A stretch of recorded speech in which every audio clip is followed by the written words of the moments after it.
Muy buenas tardes a todos, a todas, a este conversatorio sobre el análisis de los territorios electorales de República Dominicana y Brasil. La Fundación Global Democracia y Desarrollo, desde sus inicios, ha tenido una preocupación especial por motivar, incentivar los estudios sociopolíticos en la República Dominicana. De esta inquietud han surgido muchas y múltiples iniciativas. El Instituto Global, por ejemplo, por solo decir dos de ellas, el Instituto Global tiene una maestría en ciencia política que ya lleva años y varias cohortes de estudiantes graduados con importantes investigaciones hechas en el área de la ciencia política.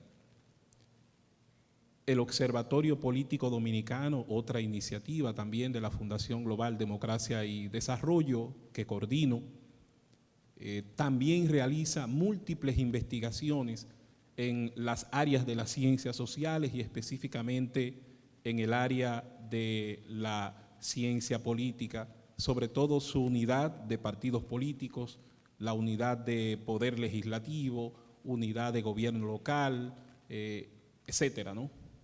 Que, repito, realiza múltiples investigaciones en la área de la ciencia política. Y esto responde a la necesidad inmensa de estudios sociopolíticos que hay en el país y en esta área de la ciencia política de manera muy especial. En estos días, ustedes saben, hubo elecciones en Panamá, por ejemplo. Inmediatamente me llegaron a mi correo electrónico múltiples investigaciones ya de las elecciones que se celebraron en Panamá hace apenas una semana. Ayer se cumplieron 2 años de las elecciones presidenciales en República Dominicana y pocas investigaciones han llegado a mis manos, por solo poner un ejemplo, de esas elecciones presidenciales de hace 2 años en República Dominicana. Entonces, respondiendo a esta falta, a esta carencia de profundidad, muchas veces en el análisis de los temas sociopolíticos, que surge esta iniciativa, la visita de la profesora Sonia Terron, que está aquí a mi izquierda, que es investigadora del Instituto Brasileño de Geografía y Estadística del IBG en Brasil, con más de 20 años, Sonia. Ella entró jovencita, no es por edad, 25. 27 años, ella entró muchachita, no tiene nada que ver con su edad biológica. Investigadora del IBGE, una institución famosa y reconocida, ¿verdad?, por la seriedad, profundidad de sus trabajos. Sonia Terron es doctora en ciencia política por el Instituto Universitario de Investigación de Río de Janeiro, también graduada en Ingeniería Cartográfica, máster en Ciencias Geodésicas por la Universidad Federal de Paraná y coordina el espacio ALACIP, que es el Grupo de Investigación y Análisis Espacial de la Asociación Latinoamericana de Ciencia Política. Sonia está aquí y va a estar por más de 15 días trabajando con el equipo del Observatorio Político Dominicano el tema de análisis espacial, tanto aplicado a la ciencia política como al tema del crimen, del crimen. Y va a estar, hemos querido compartir este momento para que ella exponga parte de su experiencia, de sus investigaciones a un público más abierto, más allá del grupo que está haciendo ese diplomado. Como contraparte de la participación de Sonia estará Omar.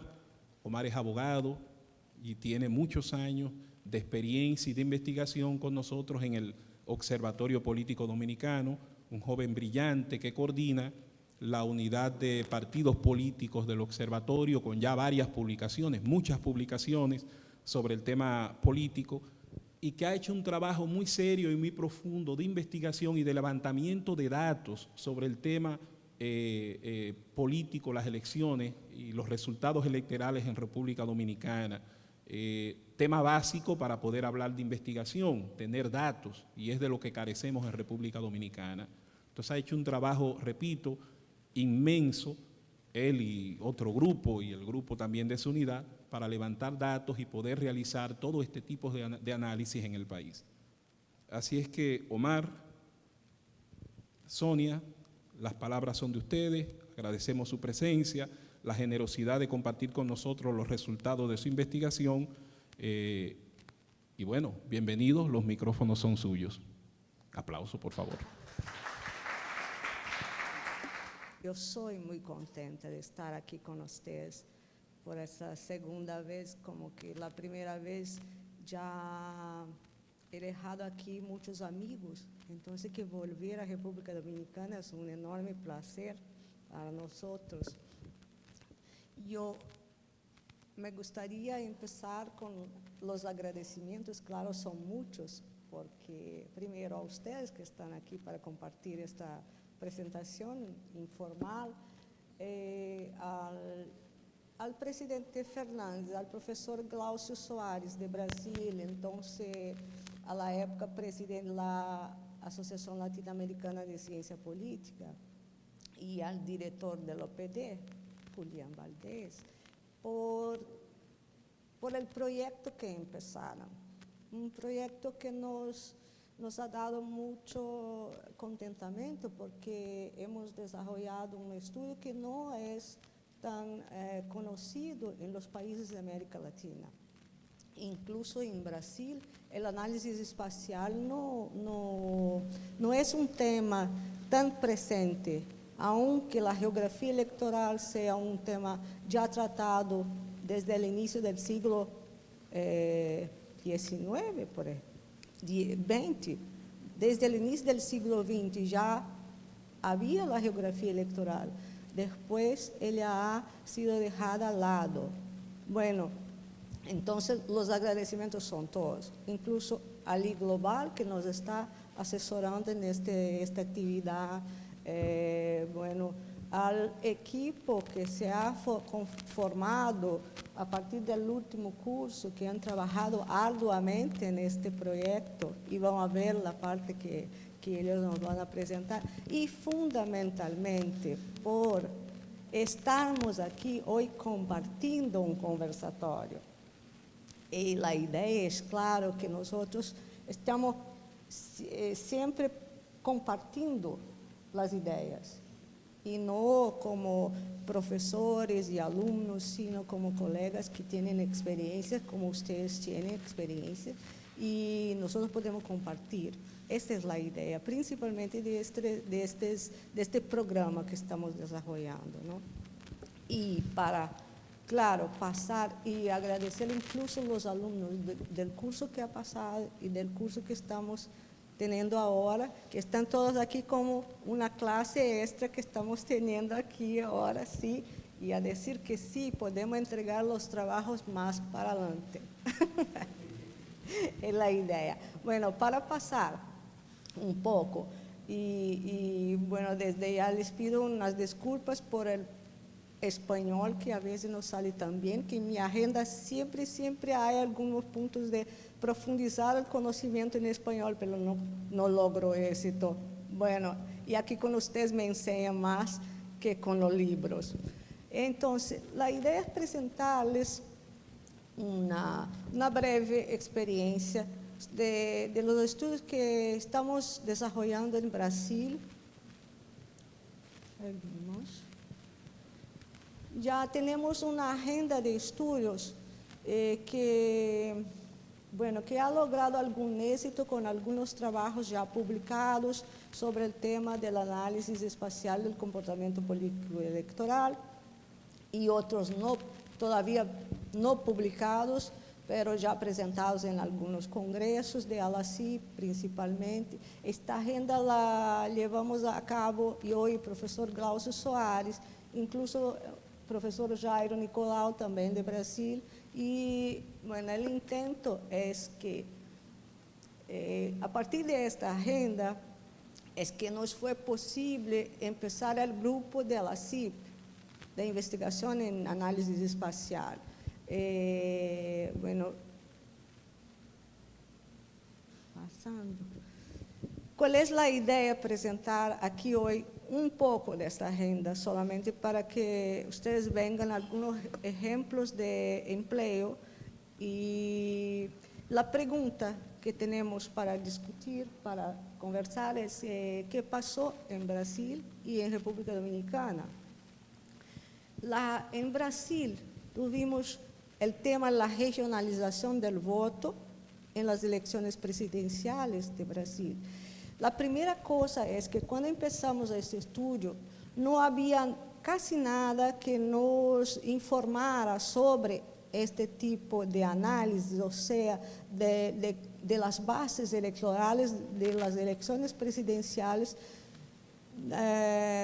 que ocurrieron después del periodo de 20 años de dictadura militar, por ejemplo. Antes, casi nada. Claro, si después no había nada, antes menos aún.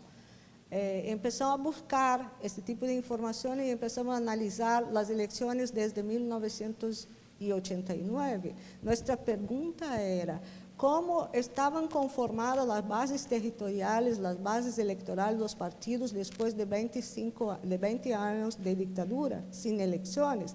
Y después, ¿cómo ha pasado los cambios en los territorios electorales de los candidatos a presidencia?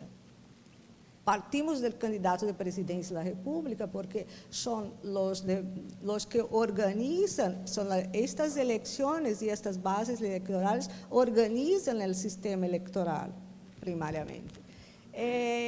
Esta regionalización, aunque no teníamos estudios con la misma metodología, ya se sabía que este tipo de regionalización era un tipo de estándar anterior a los años 60, por ejemplo, e incluso las bases, estamos investigando ahora las bases electorales de Juscelino Kubitschek, de Jânio Quadros, presidentes del periodo anterior, y ellos nos muestran que sí había un estándar regional, es decir, la gente no votaba como una unidad nacional, sino que regiones diferentes del país votaban por un o por otro estado con más fuerza.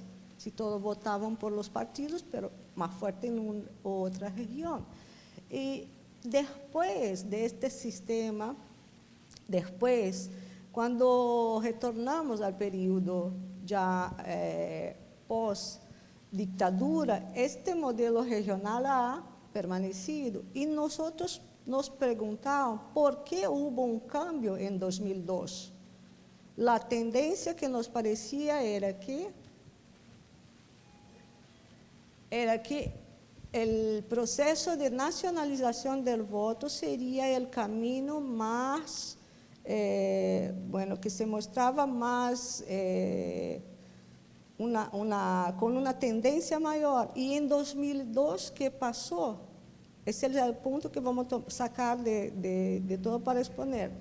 Que en 2002, por ejemplo, nosotros empezamos con una competencia casi que bipartidarista en Brasil. 2 partidos mayores, incluso con Lula siguiendo el candidato siempre en todas las elecciones, y los 2 partidos, PSDB y PT, fueron siempre los primeros y segundos colocados en todas las elecciones, y la tercera vía ahí muy débil en todas ellas.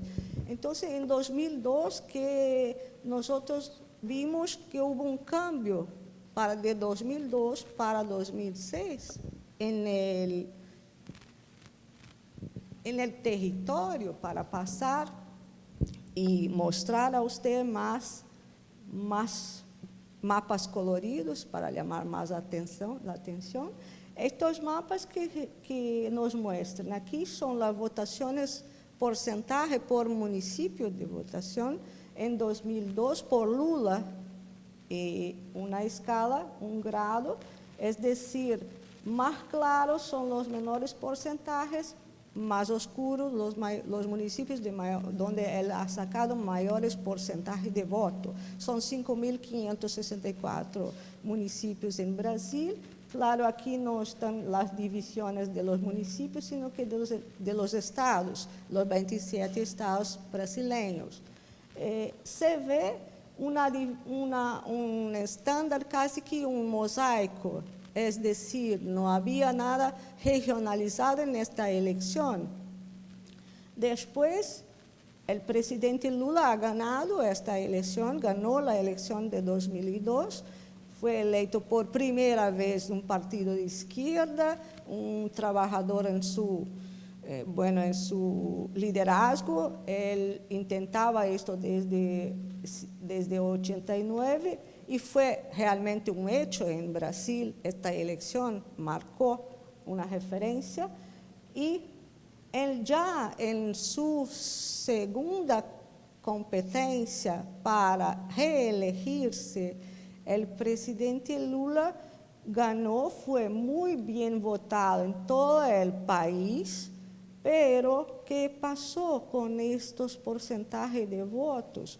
Realmente se ve que la región noreste del país y norte lo apoyó mucho más que la región sur, sureste, y el estándar es claramente regionalizado.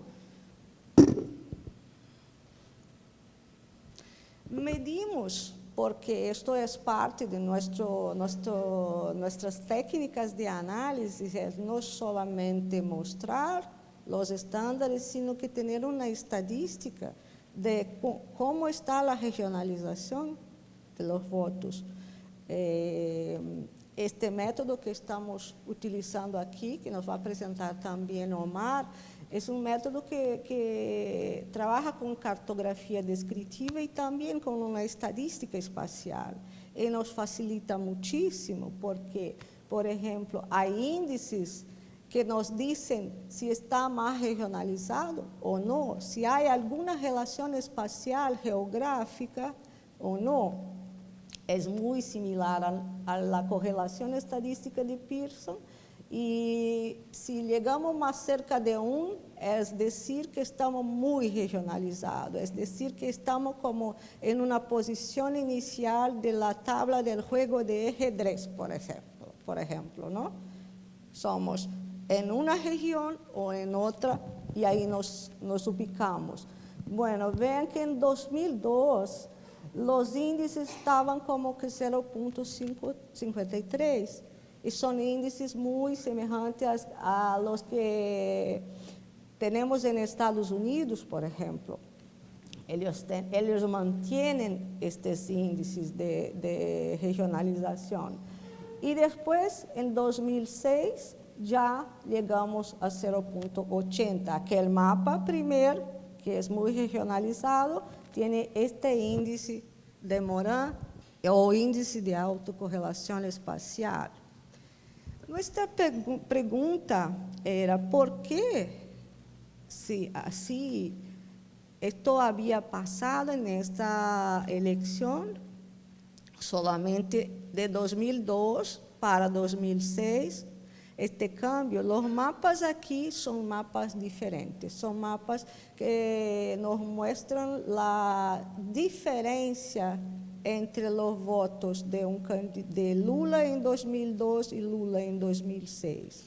Y los grados son aquí, los verdes oscuros son donde él ha sacado diferencias positivas hasta, no sé, hasta 72% de puntos, 72 puntos percentuales de diferencia aquí. Es mucho. Es decir, un municipio que tenía como 10% de sus votos en 2002 por Lula, estaría como 82% en 2006. Es un cambio muy, muy intenso. Y bajo esos colores que están aquí, se ve diferencias negativas, es decir, él ha perdido muchísimo de la parte que tenía en 2002. Y el mismo método nos muestra aquí los territorios que podemos sacar de este tipo de distribución. Son dos métodos que nos dicen sobre regionalización, pero son dos métodos diferentes. Este método nos da la síntesis de los territorios. Y los colores verdes oscuros son donde podemos decir que hubo realmente una regionalización, es decir, há una relación de vecindad, de contexto geográfico que une estos municipios realmente y se puede sacar de aquel tipo una estadística de que aquí sí la fuerza es mayor. Se puede decir que aquí está la diferencia de base geoelectoral de una elección a la otra. Igualmente, está más amarillo son los territorios donde, claro, si es una competencia de dos partidos, cuando un gana, otro está, el otro pierde aquí, y igual aquí, el que contestaba, que fue el Geraldo Alckmin, de PSDB, ha logrado mucho éxito aquí, en este territorio. Una cuestión que empezamos a investigar, y claro, aquí para presentar un poco de Brasil, Brasil es un país con muchas diferencias, todos los tipos de diferencias, culturales, de naturaleza, ambientales, incluso de tamaño de municipio y de ingreso por municipio. O sea, la socioeconomía de Brasil es muy también regionalizada. Para decir como este mapa nos representa aquí, es una tipología que buscamos para hacer la relación con los votos. Una tipología que nos muestra que son los grandes municipios urbanos y los grandes municipios urbanos del sur son los que tienen más ingresos, los más ricos y todo. La riqueza se concentra más aquí, en espacios rurales prósperos, en espacios rurales que están, prosperando. En cuanto en Brasil, la otra parte del país ya está con grandes centros urbanos en rojo, pero sus espacios, sus municipios más rurales no prosperan tanto o no prosperaban tanto a esta época, y sigue siendo un poco así. Ve que la diferencia de socioeconomía y geografía económica de Brasil es muy intensa y sigue siendo. Entonces, que vimos que ha pasado, donde Lula ha ganado más, la diferencia está en los colores verdes. Su fuerza ha pasado, su base electoral ha cambiado para los espacios que son más carentes. Y eso era una diferencia significativa, porque el partido PT, Partido de los Trabajadores, ha empezado su historia partindo de los grandes centros urbanos, incluso de São Paulo, con los sindicatos, los sindicatos, todo eso. Entonces, todo eso ha cambiado, con muchas consecuencias posteriores. Y buscamos el principal factor que ha hecho este cambio fue el programa Beca Familia, para decir que este programa, que ya era un programa del gobierno anterior, ha sido con el gobierno Lula implementado con mucho más fuerza. Al año de la reelección, 2006, el programa ya beneficiaba a 11 millones de familias, es decir, un quinto de los hogares brasileños ya recibía el programa. Y él ha llegado así en 2006 gradualmente. Coincidencia o no, el año de la elección estaba en su punto más alto. Llegaba con casi 7.5 mil millones de reales dedicados a este tipo de programa. ¿Qué programa es este? Este programa, claro, ustedes también creo que me parece que tienen solidaridad, y es un programa que fue una indicación ya de la economía global, después que nuestro modelo económico ha hecho con que la desigualdad subiera muchísimo. Entonces ya se recomendó a todos los países de Latinoamérica que empezasen con este tipo de programa buscando disminuir la desigualdad. Si los datos nos demuestran una transferencia hasta la región noreste del país, nosotros vemos que los beneficios de la beca familia mensal son más altos para la región noreste y norte, donde Lula ha sacado más votos. Las demás regiones sí reciben un aporte, pero más claro porque son estas regiones donde están las familias más carentes, claro. Buscamos ver con el mismo método, las mismas técnicas, cómo estaba el impacto de este programa en la economía local de los municipios. Es una diferencia, por ejemplo, que buscamos saber desde el punto de vista de apoyo electoral. No cuánto estaban recibiendo en los municipios, sino que cuál era el impacto. Bueno, si un municipio tiene un promedio de renta bajo, el impacto de la beca familia es mayor, claro, que un municipio como São Paulo, por ejemplo, donde los que necesitaban recibían beca, pero el impacto sobre el promedio de la renta no era tan alto. Y esta fue la variable que buscamos, una estimativa del porcentaje de contribución al promedio de la renta mensual per cápita de los hogares.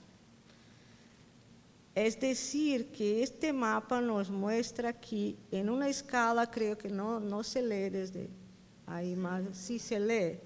Bueno, de 0 hasta 2% es el amarillo. Sí, el impacto de la distribución de becas para estos municipios varía entre 0 hasta 2%. Siguiendo de 2 hasta 5%, los colores aquí, alrededor de la región, de 5 hasta 8%, los verdes más claros, y de 8 hasta 24% los verdes más oscuros. Incluso algunos municipios aquí en el estado de Maranhão, Piauí, al norte del país, llegaba como que 24%. La beca familia sería 24% del promedio de la renta de toda la gente, de toda la población del municipio, no solamente los que reciben la beca, ¿no? ¿Y qué pasó en esta región? Después seguimos estudiando y este programa, como llevaba, la beca llega directamente a los hogares, ellos pasan a activar la economía local, van a comprar la economía local, y todo, se ha creado un aspecto muy favorable al programa, porque la inversión va a la economía local y circula la renta. Y como son muy pobres, muy carentes, eso ya pone la renta comercial local más alta. La misma técnica nos muestra el tal índice de este tal Moran, que nos dice que está muy regionalizado, casi como la votación del PT, de Lula, 0.75. Y estas regiones son nuevamente las más fuertes de impacto y más débiles de impacto, nuevamente.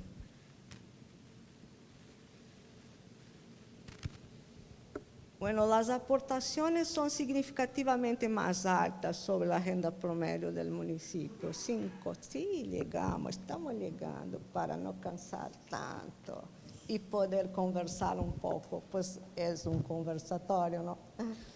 Entonces, solo para mostrar en la dimensión del impacto, hicimos algún análisis de regresión, que no vale la pena informar tanto sobre la técnica, sino que para decir que el análisis de regresión espacial nos muestra un impacto significativo del porcentaje de beneficio beca familia sobre la renta, mucho mayor que la propia renta sobre el voto. La idea es, ¿cuál es la diferencia del impacto sobre el voto? Mayor, mucho mayor, del programa Beca Familia que propiamente la renta promedio del municipio. La población es mucho más fuerte. Es decir, ¿cómo interpretar este número?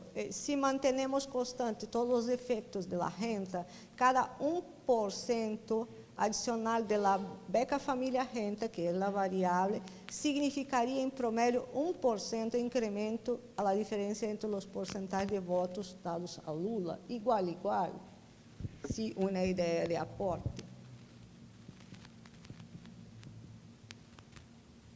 Entonces, ¿qué pasó? Con Lula 2002, eso fue nosotros publicamos este artículo y el título ha llamado mucha gente a leerlo porque fue un Lula 2002, otro Lula 2006 que pasó y el otro título fue Los dos Lulas. Bueno, el resultado de esa investigación nos llevó a ver que además de las bases tradicionales, nueva y amplia cohesión regional se formó alrededor de esos municipios. Eso tuvo inúmeras consecuencias después, políticas, socioeconómicas e incluso con ganancias de dividendo social y éxito electoral. Incluso después seguimos estudiando y el propio partido, la propia organización partidaria se está conformando de una manera diferente debido a estos cambios. ¿Y qué pasó después cuando el presidente ha indicado a su sucesora, Dilma? Los territorios electorales que él ha conformado fueron directamente transferidos a la presidenta actual, Dilma Rousseff. En su elección ya no vuelve a las bases del PT. Incluso tenemos un estudio que nos muestra que que este tipo de conformación ha dejado distanciado de las bases del partido muy rápidamente. Y ella ya no vuelve, sino que mantiene la conformación de los territorios. Claro, es decir, un ejemplo donde sacamos la idea de cómo el análisis nos ayudó a no solamente imaginar o discutir sobre, sino que para comprobar incluso con estadística, con los análisis cuantitativos, análisis espacial. Pero lo más importante es el contexto que analizamos para concluir y dar la palabra a Omar, mi colega que está pronto y listo para empezar, que pasó en República Dominicana.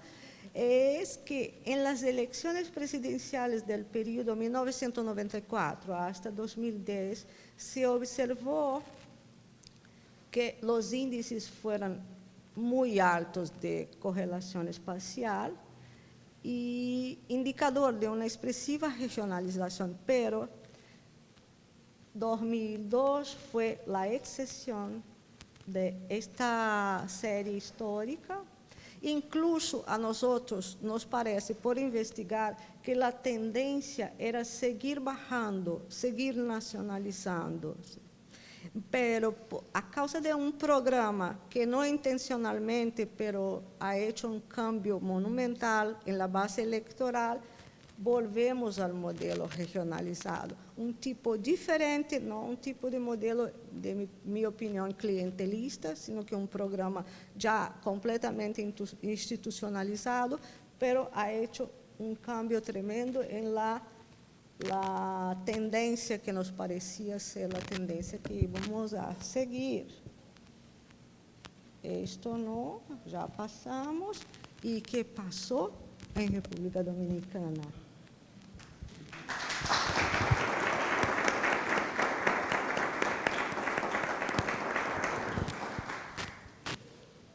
Bueno, antes que todo, buenas tardes. Muchísimas gracias, profesora. Es para mí un honor como su humilde alumno acompañarle como expositor en esta ocasión. Gracias a los presentes, gracias a los miembros de la Junta Central Electoral que nos acompañan, gracias a los compañeros del Observatorio Político Dominicano y particularmente a los estudiantes del diplomado o del curso de análisis geoespacial. Muchas gracias al rector del Instituto Global de Altos Estudios que nos acompaña y que siempre está dispuesto a hacernos observaciones. Bueno, aquí debería estar la pregunta, ¿qué pasó en República Dominicana? Con ella concluyó la presentación de la profesora Terrón. Esta exposición, sé que ya hay algunas personas esperando que me vaya a referir a solidaridad, que vaya a hablar de indicadores socioeconómicos, pero ahora vamos a presentar algunos resultados preliminares, así que todavía no vamos a explicar en términos de causalidades, sino descriptivos. Vamos a hablar un poco de descripción. Yo soy Omar Pérez, coordinador de la Unidad de Partidos Políticos de OPD, y son coautores de este trabajo Francina Jiménez, Yamil Vargas y Diones en la Marche, que no están en el país actualmente y por ende me han dejado a mí la responsabilidad de presentar nuestro trabajo. Y voy a empezar hablando un poco de decir que lo último que pasó es AGET en República Dominicana. Es el trabajo que venimos haciendo. Y ya al final voy a presentar un poco cuáles son esos resultados preliminares que la profesora nos está ayudando a estilizar con todos los rigores. El contexto en que se desarrolla AGET es una tradición de análisis político en la República Dominicana, en que la competencia política electoral ha predominado en el análisis de esa competencia, el estudio de relaciones de poder a lo interno de las organizaciones políticas y su reproducción en el escenario electoral, pero se ha intentado explicar cómo liderazgos personalistas y de clientela reciclan rasgos autoritarios en el ejercicio de poder y la cultura política. Obviamente, cuando digo rasgos autoritarios me refiero en términos de Juan Lynch, de los autoritarismos competitivos, o de Guillermo O'Donnell, la democracia delegativa. Anteriormente más Lynch, más recientemente más O'Donnell. Por lo general, la perspectiva ha estado poco vinculada a la ciencia política, por ende los enfoques cualitativos han primado sobre aquellos cuantitativos. Y habrá quien diga que lo de cualitativo es un eufemismo para decir un poco de subjetivismo. Y si hay poco que rebatir sobre las conclusiones de los primeros, los traspiés del sistema político nacional se han desarrollado de la mano de otros fenómenos considerados favorables a la estabilidad de la democracia representativa, y vamos a hablar un poco de eso a medida que desarrollamos el contenido de AGET. Mucho de ello tiene que ver con algo de lo que habló la profesora, regionalización versus nacionalización. Hablaremos un poco de estabilidad del sistema de partidos, o sea, cómo estos indicadores nos hablan un poco de ello.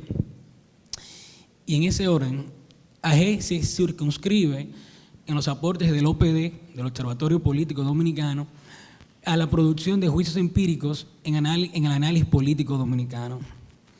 Y eso pasa, como hablaba el doctor Valdés, por una depuración y sistematización de datos, introducción de la geografía electoral para la exploración y análisis, y con ello la apertura a utilizar nuevas teorías y metodologías para interpretar la realidad nacional.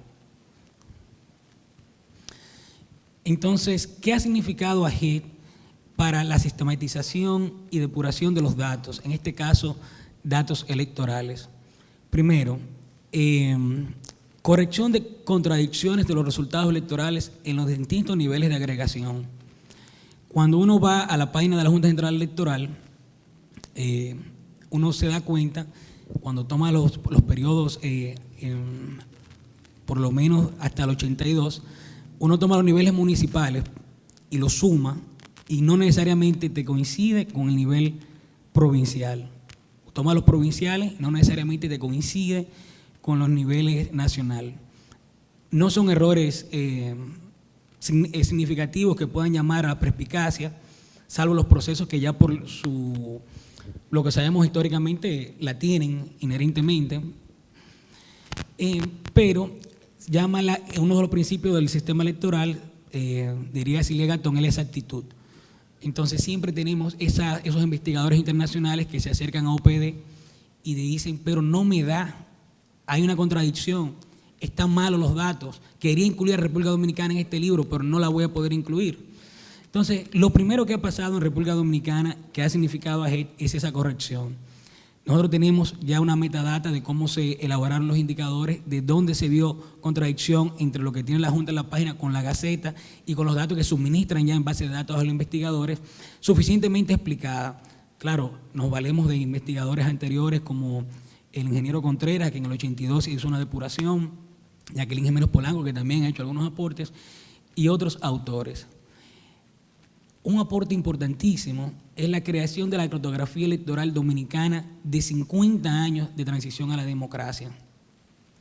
Cuando AGET inicia, esa cartografía electoral no existe en ningún lado. Y cuando hablo de cartografía electoral me refiero precisamente a las demarcaciones municipales y provinciales correspondientes al momento de celebración de cada una de las elecciones. De tal suerte que era imposible representar gráficamente la distribución del voto a nivel municipal o a nivel provincial, si no lo vas a dibujar, ¿verdad?, a mano, con un sistema GIS de georreferenciación para esos periodos.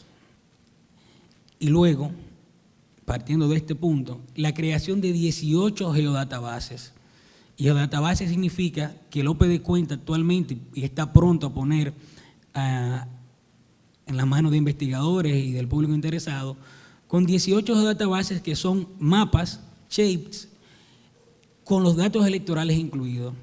Dentro de muy poco tendremos a jóvenes, estudiantes de ciencia política, pero también cualquier interesado, pudiendo con un open source hacer mapas electorales, hacer análisis, correlaciones con la forma que vienen, que se explican, con los resultados electorales. Y lo que quería resaltar con esto es que ese es el gran avance de AGET. Eso es lo que más reciente pasó en República Dominicana. Esto ha permitido hacer análisis longitudinales con una precisión que no había anteriormente y que quienes lo han hecho anteriormente, bueno, pues muestran inconsistencia en algunos datos. Aquí tenemos la volatilidad electoral 1962-2012. Esta volatilidad electoral está medida con los partidos y los aliados.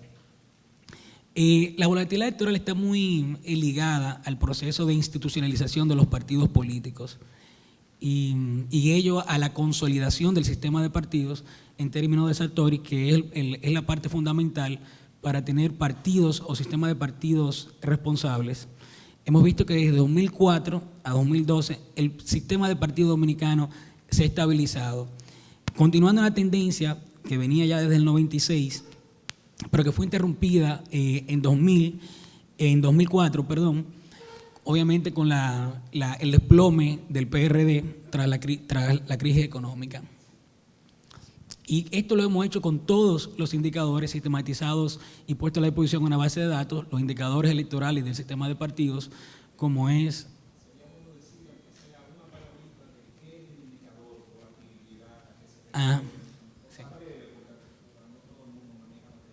Sí, estaba en el libreto, don Julián, pero no lo vi ahora. Sí, la volatilidad electoral mide los realineamientos electorales. O sea, cuánto cambiaron los apoyos electorales. El supuesto que subyace al indicador es que si un partido tiene vínculos con su electorado, si un partido esos vínculos lo ha institucionalizado, un sistema de partido debería variar poco las preferencias electorales, salvo excepciones como la que ocurrió en el año 2004, una crisis económica.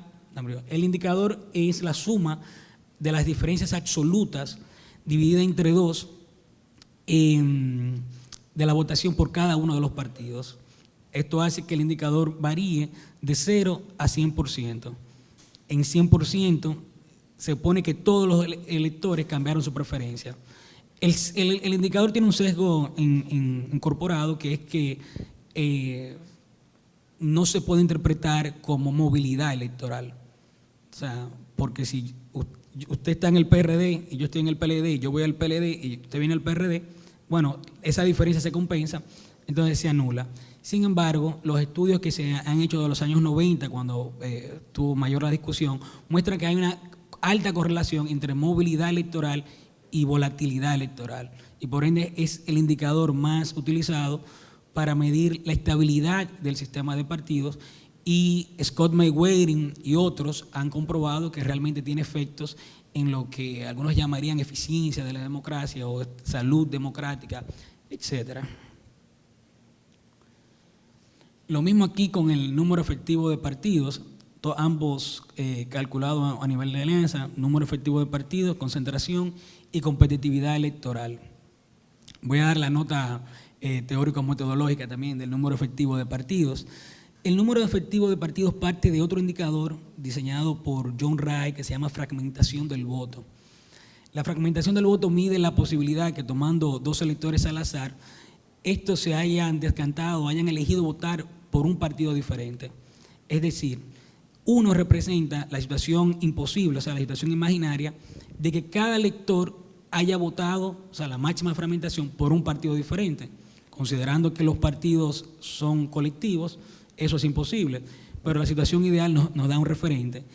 0.5 representa bipartidismo perfecto, o sea, el 50% votó por un partido, el 50% votó por otro, y a medida que baja del 50% ya va bajando en lo que se asocia a sistema de partido predominante, etcétera, etcétera. El número efectivo de partidos es la cantidad hipotética de partidos del igual tamaño que generarían la misma fragmentación. Como la fragmentación varía entre 0 y 1, es un número poco conmensurable o poco intuitivo. Entonces, Larch y Tague-Pera desarrollaron el indicador que cuando es 0.50 te marca 2 partidos efectivos y así sucesivamente. Este indicador es el que predomina en la tipología y clasificaciones del sistema de partidos. Hay, claro, contestaciones, entre ellas Sartori, al que se le utiliza mucho, o sea, se aplica la metodología de Sartori, pero aplicando la cuantitativo del número efectivo de partidos y se desarrolla. Pero hay partido efectivo, partido relevante, hay una asociación directa. Aquí está la concentración del voto, esa es la suma de los 2 partidos más votados. Vemos que en 2012, considerando las alianzas, llega a 98.16, 98.2 redondeado, que quiere decir que casi todo el mundo votó por Danilo o por Hipólito. Aquí vemos la evolución de este indicador. Entonces, ya llegamos aquí a un momento, seguimos todavía explorando los datos, a la geografía electoral.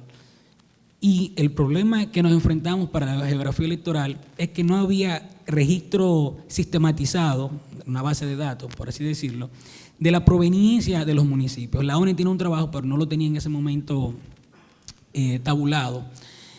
Y en 1962, por ejemplo, existían 77 municipios. A 2012 habían 155. Para crear todas las geodatabases, los shapes, había que ir ley por ley, y eso lo hicimos, viendo de dónde había salido un partido y así sucesivamente. Aquí está la evolución de la cantidad de municipios. Aquí está la distribución por provincia. Este es un trabajo que se presta para múltiples investigaciones, inclusive de coordinación estratégica de los partidos políticos. De hecho, ya hay algunos esfuerzos con la unidad de gobierno local en ese sentido. ¿Habrá alguna razón electoral para que se cree un municipio? ¿Se pondrá de acuerdo los partidos de gobierno para favorecerse?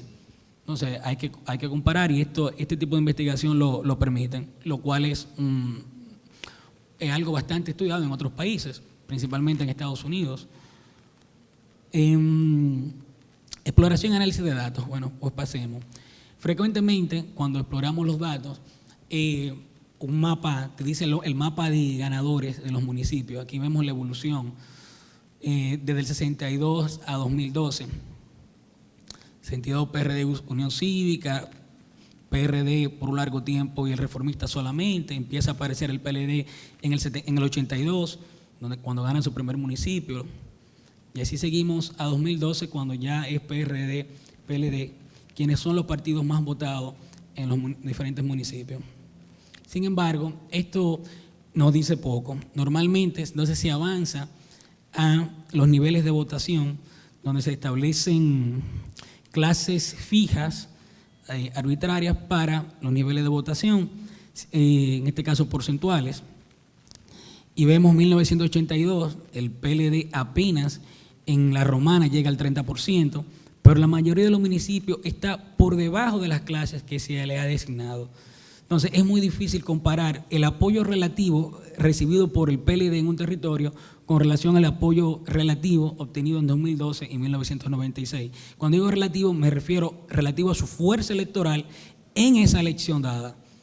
Aquí medimos el crecimiento del PLD en términos de apoyo a nivel nacional, pero ¿cómo identifico cuáles son las zonas que tienden a apoyar al PLD? Bueno, pues un mapa de desviación estándar sí lo permite, porque considera la media nacional de la votación municipal por el partido en una elección dada. Entonces aquí tenemos 6 clases, las que están por debajo de la media hasta menos una desviación estándar, las que están entre 1 y 2, y las que están a más de 2 desviaciones estándar negativos, que son los sitios menos votados. Aquí pueden ver la leyenda de los promedios de votación. A nivel nacional, por ejemplo, en el 82, 9.8%, con un promedio de 6% y un coeficiente de variación de Pearson de 88.4%. Es bueno que pongan un poco de atención en el coeficiente de variación, porque se utiliza bastante la variabilidad de la variable para medir fenómenos como la nacionalización o regionalización del voto, y es una novedad ir ya más a la dependencia espacial. Aquí vemos cómo empieza a bajar a medida que el PLD tiene un alcance nacional, tiene fuerza, ya no solamente un partido que predomina que predomina en las zonas urbanas, aunque sigue siendo muy fuerte en Santiago, Distrito Nacional, en comparación con los demás, y de ahí es donde proviene principalmente su 38.5%. Y la media y el promedio nacional está muy afectado por esta zona, lo que nos dice el coeficiente de variación, que dice que hay sitios que se alejan bastante de la media.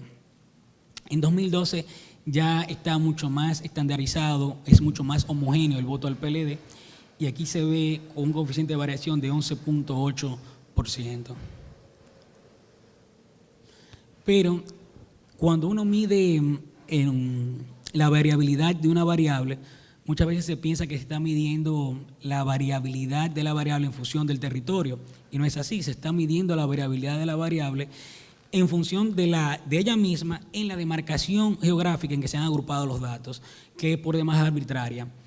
Entonces, la profesora habló un poquito del índice de Morán, y el índice de Morán considera la desviación estándar, ¿verdad? ¿A cuántas desviación estándar se encuentra en la votación del municipio en cuestión? Y la desviación estándar, ¿a cuántas desviaciones estándar se encuentran el promedio de sus vecinos aquí? Entonces, luego predice si hay una influencia espacial en los fenómenos que visualmente vimos por la desviación estándar. O sea, si vamos atrás, podemos asumir inmediatamente que lo que ocurre aquí es que el que gana Santiago gana en el Cibao. Mucha gente piensa. Bueno, y de Morán te dice, bueno, hay una influencia espacial en esa variación de la variable, en esa concentración. No siempre es así, o no siempre lo puede afirmar, no siempre es significativo. Entonces, llegando al final, ya donde voy a presentar algunos hallazgos de la investigación, conviene hablar de algunas implicaciones de la dependencia espacial, que es precisamente lo que mide el índice de Morán. Y es bueno señalar un supuesto del que partió nuestra investigación, y es que se partía de que los territorios, bueno, aquí tengo que explicar esto, discúlpame. El índice de Morán clasifica los territorios significativos en alto-alto, que aparecen aquí en rojo, bajo-bajo, que aparecen en azul, bajo-alto, en violeta, y así sucesivamente. Nosotros combinamos las 4 categorías, los altos y los altos bajos, en territorios electorales fuertes, y los bajo y bajo alto en territorios electorales débiles. Los territorios electorales donde no había una dependencia espacial significativa fueron considerados como territorios de vulnerabilidad electoral. El supuesto asumido era que los territorios electorales, los territorios de vulnerabilidad electoral, eran más susceptibles a cambiar la orientación del voto que los territorios electorales fuertes o débiles. De ahí, obviamente, resultaban numerosas consecuencias para las estrategias políticas. La dependencia espacial constituye un nuevo enfoque metodológico para el abordaje de la nacionalización política, del que hablábamos. Y la nacionalización política es la medida en que un partido o los partidos reciben niveles similares de apoyo electoral a lo largo de las distintas demarcaciones geográficas o distritos electorales de un país. Según Schatzschneider, que es la fuente seminal de toda una tradición de politólogos que abordarían el tema, la nacionalización es un proceso determinante en la formación de un sistema de partidos responsables en una democracia representativa estable, dado que en dicho proceso se integran progresivamente las preferencias individuales de los ciudadanos y ciudadanas alrededor de conflictos de intereses de escala cada vez mayor. La nacionalización del voto o de los partidos es un tema que viene siendo cada vez más abordado en la ciencia política y República Dominicana ya ha sido abordado, por ejemplo, por Flavia Friedman, profesora de Ley Global, y lo clasifica como altamente congruente, que es una medida de nacionalización que señalaré ahora, y altamente tradicional. Y aquí Magdalena Nizardo, la economista, que hizo una tesis para Ley Global, también concuerdan que el sistema de partidos tiende a la nacionalización, lo que en términos de estos postulados es favorable como integración democrática que tiene consecuencias en las políticas públicas, la coordinación entre los partidos, entre la coordinación entre ejecutivos locales y presidencial. Bueno, y ella se divide según los procesos que consideren estática o dinámica, es decir, si se considera en una sola elección es estática y es dinámica si se considera el cambio, la magnitud del cambio entre elecciones, y horizontal o vertical si considera varios niveles de elección, por ejemplo, la votación al presidente solamente, o combina la votación a los síndicos o a los legisladores con la del presidente, será horizontal o vertical, lo que es la congruencia del sistema de partidos. Entonces, por una vía no espacial se podría considerar que inevitablemente que el sistema tiende a la nacionalización.